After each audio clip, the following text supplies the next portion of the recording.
Le tambour magique. De Gianni Rodari. Un jeune tambour s'en revenait de guerre. Il était pauvre et ne possédait que son tambour pour toute richesse.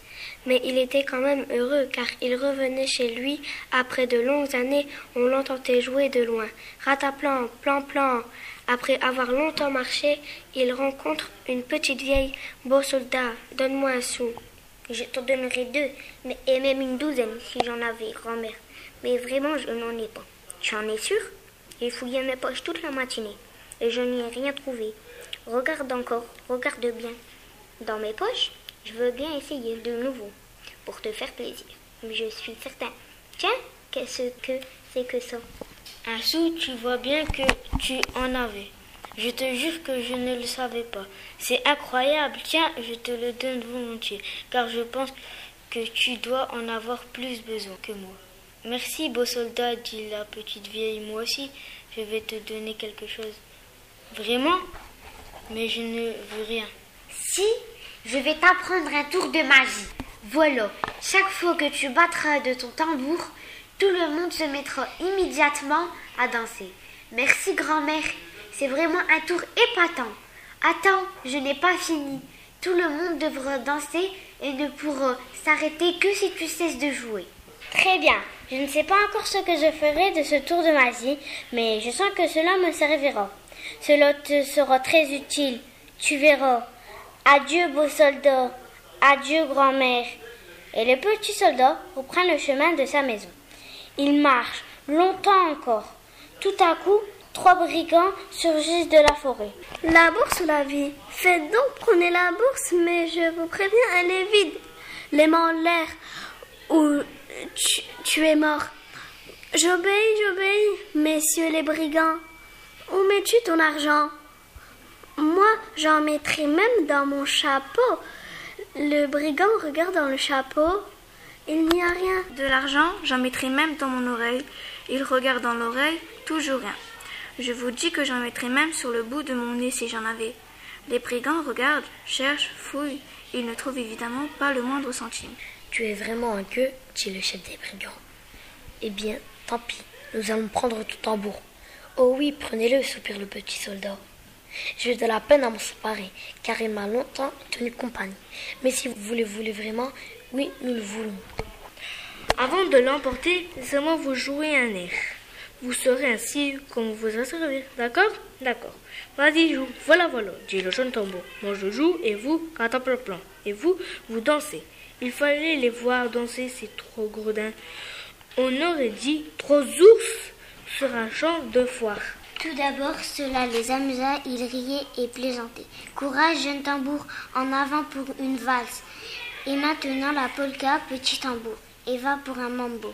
Peu après, ils se mettent à souffler bruyamment. Ils essaient de s'arrêter, mais ils n'y parviennent pas. Ils sont fatigués hors d'haleine, la tête leur tourne, mais le tambour magique les contraint à danser. Danser, au secours, danser, pitié, danser, grâce, danser. Assez, assez. Je peux garder mon tambour. Garde-le. Nous ne voulons plus être mêlés à ta sorcellerie. Vous me laissez partir tout ce que tu veux, pourvu que tu t'arrêtes de jouer. Mais le jeune tambour prudent ne cesse de jouer que lorsqu'il les voit tomber par terre, sans force et sans souffle. Voilà, comme ça, vous ne pourrez pas me courir après. Il se sauve à toutes jambes.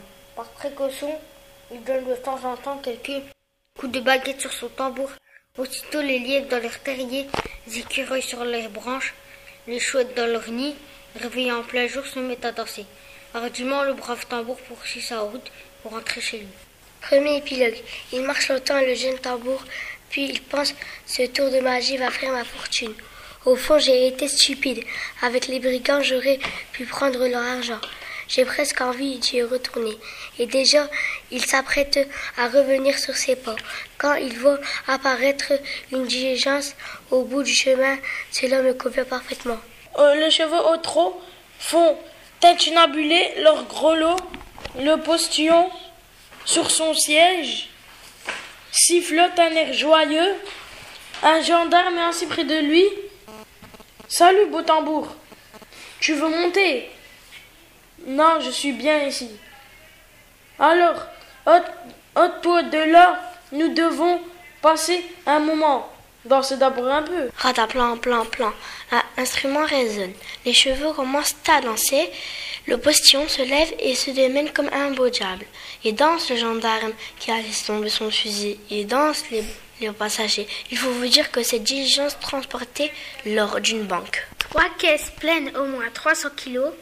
Le jeune tambour, tout en jouant d'une main, les fait tomber de l'autre sur le chemin et les pousse avec ses pieds derrière un buisson. Dansez, dansez, ça suffit, nous n'en pouvons plus. Alors partez à toute vitesse et sans vous retourner.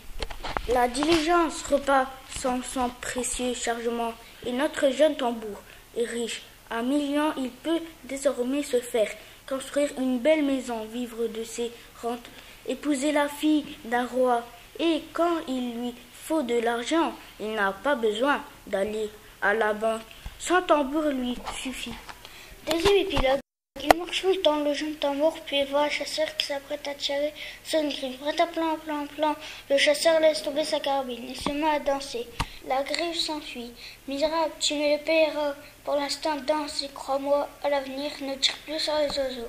Il marche encore longtemps et voit un paysan en train de battre son âne. Danse, pitié, danse, je n'arrêterai que si tu me promets de ne plus jamais frapper ton âne. Je le jure, continue à marcher. Notre généreux petit soldat joue du tambour chaque fois qu'il s'agit d'empêcher une violence, une injustice, un acte de tyrannie. Et il en rencontre tant qu'il n'arrive pas à entrer chez lui. Mais il est cependant heureux, car il songe. Ma maison sera là où je pourrai faire le bien avec mon tambour. Troisième épilogue. Il marche longtemps, tout en marchant, il pense. Drôle de tambour et drôle de magie. Je voudrais bien comprendre comment fonctionne ce sortilège.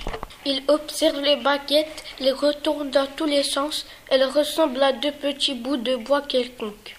Peut-être le secret se cache-t-il à l'intérieur. Avec son couteau, le jeune soldat fait un petit trou dans la peau du tambour. Je jetterai seulement un coup d'œil, se dit-il. Il ne voit rien, absolument rien. Tant pis, je garderai le tambour comme il est. Et il reprend sa route, frappant allègrement avec ses baguettes. Mais maintenant, les lièvres, les écureuils, les oiseaux sur les branches ne dansent plus au son du tambour. Les chouettes ne se réveillent pas. Rataplam, plam, plam. Le son semble le même, pourtant la magie n'opère plus. Le croirez-vous ? À présent, le jeune tambour est heureux.